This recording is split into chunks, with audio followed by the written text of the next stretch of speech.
So we all know around this time of year, in the month of January, a lot of churches do a lot of fasting. A lot of believers decide that they're going to do a fast, to kind of set the course for the entire year.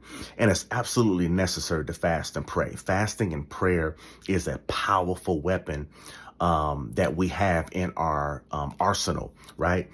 And the main fast that a lot of us select is the Daniel fast. I know a lot of you see a lot of believers doing the Daniel fast. And in Daniel chapter number 10, we all know that Daniel, as he was older in age, he was an older prophet.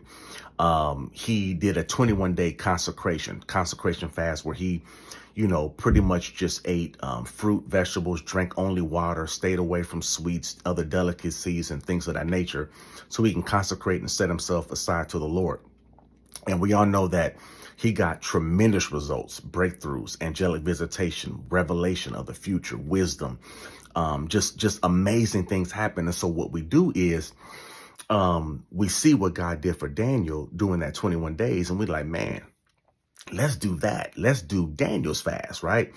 Because, we want similar results. And let me say this, of course, you will get results from doing that type of fast, because Jesus said, if you fast in secret, I will reward you openly. So there are benefits to fasting that way. But here's what we got to understand about that.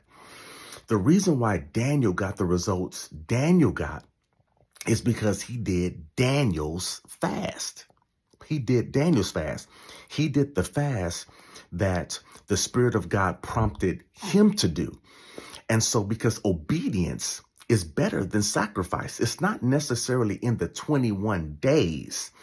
It's the obedience to do what God is telling you to do.